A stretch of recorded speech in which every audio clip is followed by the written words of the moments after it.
why do you do it in English if you are not a native speaker? Yeah, absolutely. Yeah. Maybe. Naked truth about talking with Hanna. This part is exhausting. Maybe we will get some champagne. There is so many things to learn from the experience. The episode you would not expect to be happening in December 2025. Let's continue. How are you? Oh, thank you. I'm fine. How are you? We were asked a lot of questions. Why in English? First of all, let's me answer why do we do this podcast in English? Because we've been really been asked many times for this question. We are expecting that the podcast guests are going to be native English speakers. Secondly, it is obvious that the language of global technology is English. So why should we skip this opportunity to be heard on the global level? And third, as far as the mission of the podcast and my personal mission is to make voices of women, females in tech visible and heard, English is the right tool to do this.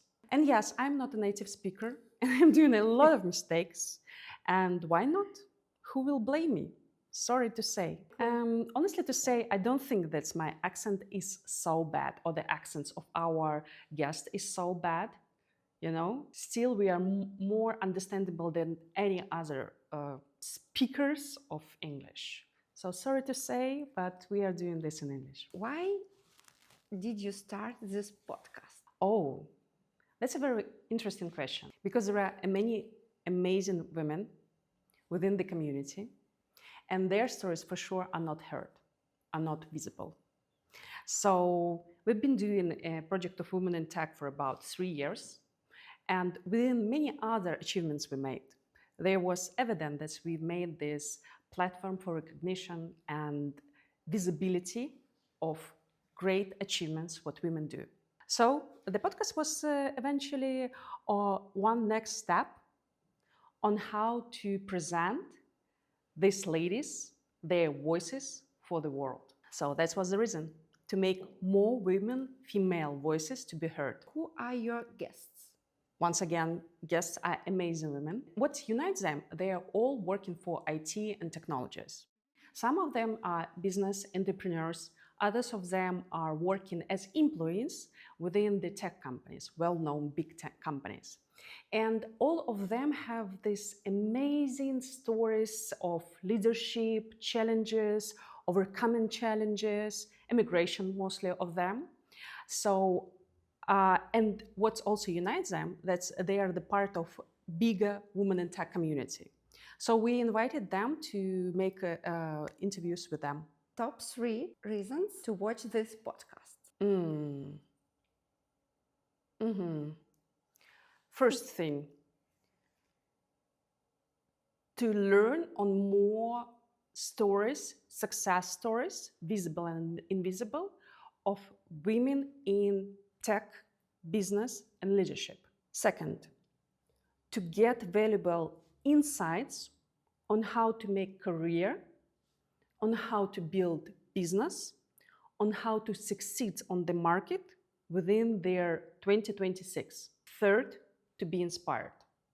Because those, and I would say like the first season, especially how we made this, the range of stories, types of stories are so different. So I assume and I believe that within the audience, any of the viewers will correlate with this or that story that it is in the podcast. Is doing interviews exhausting? Oh, wow, that's an amazing question. Thank you for asking me this, really. You know, it's not as exhausting as it is inspiring. And always something new to find. Because each meeting, each interview, there's something new. You can never predict what is going to happen on the stage. You can never predict how a person is going to talk or not talk next to their camera and the eye of the camera. And you would never expect what will be the answer for some questions. So for that reason, there is so many things to learn from the experience. So afterwards, mostly I feel excited in digging into these outcomes of the episode. So I would Really? say more excited than exhausting. But for sure, to get prepared for the interview, to get preparing for their shooting, to get prepared all their stuff, it is exhausting. This part is exhausting. How many views do you expect in 2026? Wow. As much as we can. 50,000. This is my target. Okay. Okay. Really? Yeah. Yeah, why not? Very inspiring. Inspiration is the tool we are using. What would you say to those who haven't watched the podcast yet? Please.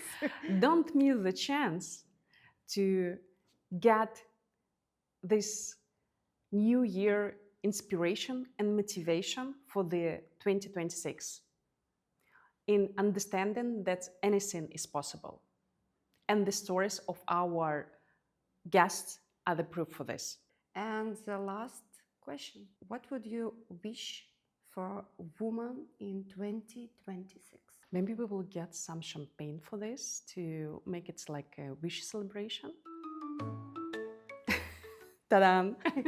And if talking about the wishes for 2026, for ourselves, for those who are watching and supporting us in this journey, I would say, let's believe in ourselves. Let's believe in ourselves because anything could be achieved. Whether it is AI revolution or whether it is any kind of disruption of the tech market with any other thing, come on, we can do anything.